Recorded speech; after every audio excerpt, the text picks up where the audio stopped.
Udah lama banget ya nggak bikin konten. Dan oke, kita mulai openingnya ya. Halo guys, kembali lagi bersama saya Devrian dan selamat datang di Sekolah Gadget.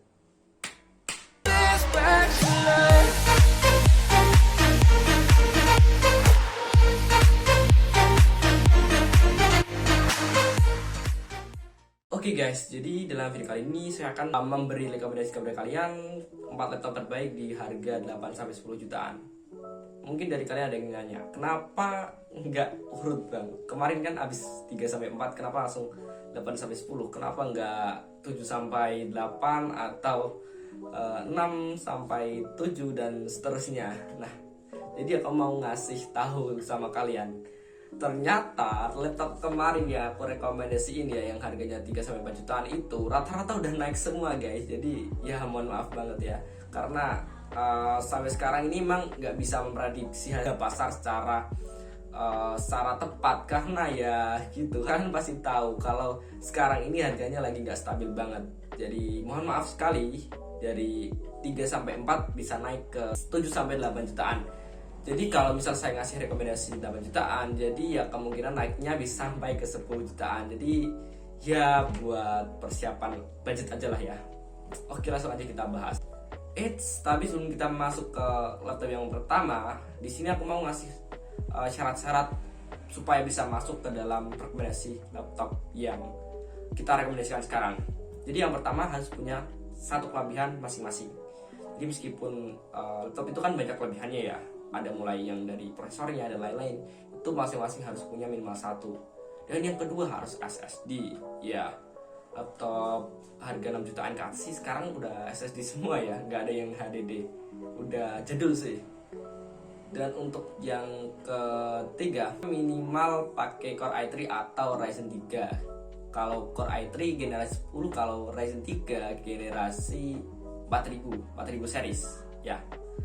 Kalau misal dedicated videonya terserah, ada yang pakai dedicated ya boleh, ada yang pakai integrated ya silakan, karena harga segini kita nggak bisa maksain laptopnya harus integrated atau dedicated.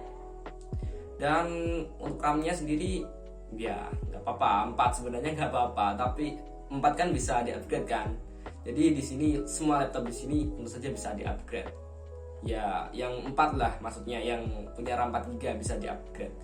Nanti untuk penjelasannya bisa di akhir video nanti jelasin kenapa kita harus upgrade RAM-nya dari 4 ke 8, khususnya yang AMD Ryzen. Jadi itulah beberapa syarat untuk masuk ke daftar laptop kita yang kali ini. Jadi kita langsung masuk aja ya ke rekomendasi laptop yang pertama. Jadi untuk yang pertama kita ada laptop yaitu Asus VivoBook. Asus VivoBook OLED K5 13. Jadi misal kalian mau nyari produknya, tolong ditambahin ya K5 13. Harganya 8-10 jutaan.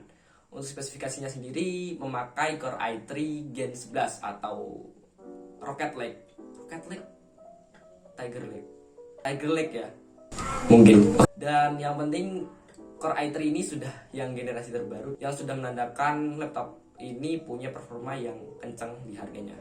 Laptop ini cocok untuk desainer karena sudah mendukung 100% sRGB pada layarnya, 100% sRGB atau 72% NTSC, dan juga panelnya udah OLED. Itu yang pertama.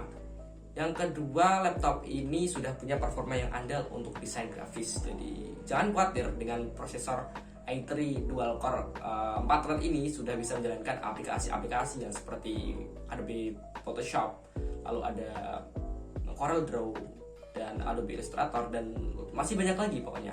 Tapi jangan khawatir karena Intel ini untuk editing ya itu lancar banget. Kalian bisa coba bandingin dengan Ryzen, itu beda pokoknya, feel-nya beda. Jadi jangan khawatir, misal kalian punya budget yang mentok di 8 jutaan sampai 10 jutaan ya tentunya, kalian bisa pilih laptop ini sebagai laptop untuk desain grafis dan juga keperluan editing foto dan juga video tipis-tipis.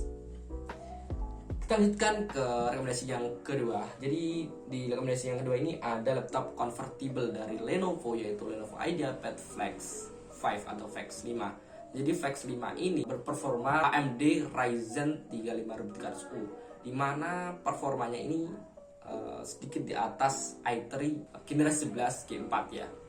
Karena seperti yang kita tahu, Ryzen 3 5300U ini punya konfigurasi 4 core 8 thread. Jadi cukup berbeda dari yang tadi ya, karena yang tadi itu cuma 2 core 4 thread dan ini 4 core 8 thread.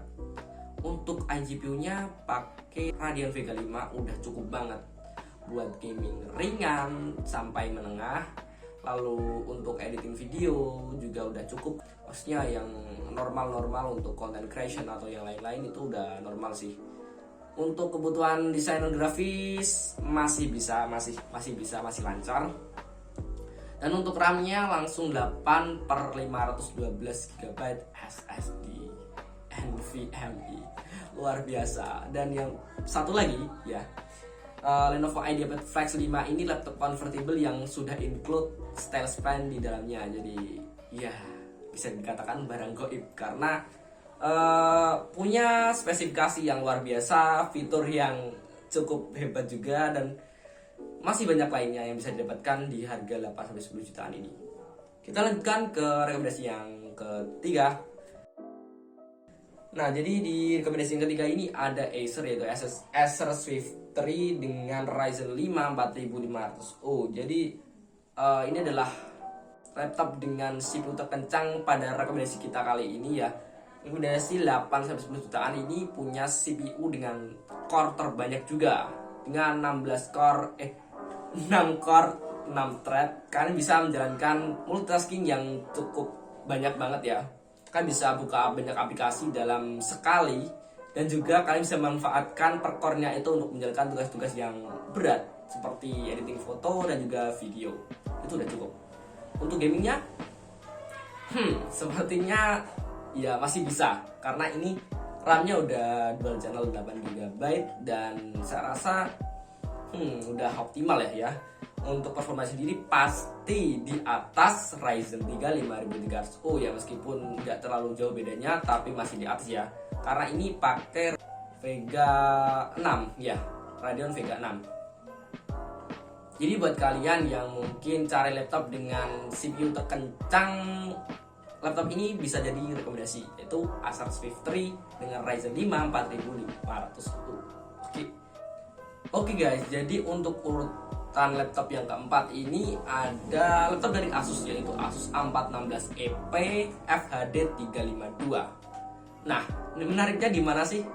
Karena laptop urutan keempat ini menggunakan discrete GPU MX330 dari Nvidia dengan VRAM 2GB GDDR5. Tentu saja GPU ini membuat performanya sangat optimal ya guys, untuk menjalankan editing video, editing foto, dan juga desain grafis udah luar biasa, ngebut. Jadi mungkin buat kalian yang mencari laptop untuk ngedit video, entah itu Premiere Pro atau DaVinci Resolve, kalian bisa menggunakan Nvidia MX330 dari Asus A416EP ini dengan lancar dan juga optimal. Saya catatkan lagi bahwa prosesor di laptop ini adalah i3 generasi 11 dengan konfigurasi dual core 4 thread. Jadi ya mungkin untuk tugas yang banyak banget itu nggak bisa berjalan dengan optimal, tapi untuk tugas yang sedikit tapi membutuhkan grafis yang berat, kalian bisa menggunakan laptop ini. Nah, jadi mungkin segitu dulu video kita kali ini. Tadi kita bahas banyak banget tentang perlaptopan di harga 8-10 jutaan. Nah, di sini kenapa saya sarankan tadi untuk menggunakan konfigurasi RAM dual channel. Untuk konfigurasi RAM dual channel ini sebenarnya dikhususkan untuk mendongkrak performa dari CPU-nya. Nah, khususnya bagi Ryzen ya, karena Ryzen itu sistemnya share memory. Jadi untuk iGPU-nya itu memang membutuhkan RAM yang cukup besar, ya sekitar 8 GB itu memang sudah cukup, tapi dibutuhkan dual channel supaya lebih optimal. Nah, jadi untuk share memory ini sistemnya akan meminta RAM ya, untuk meminta RAM contohnya 512 MB atau 2 GB dari RAM, kemudian dialokasikan ke VRAM dari VGA atau iGPU-nya. Jadi untuk mendongkrak performa lagi, terutama dalam bidang grafis, kalian harus mengupgrade RAM kalian menjadi dual channel. Jadi mungkin segitu dulu video kita kali ini, dan sampai jumpa di video selanjutnya. Bye.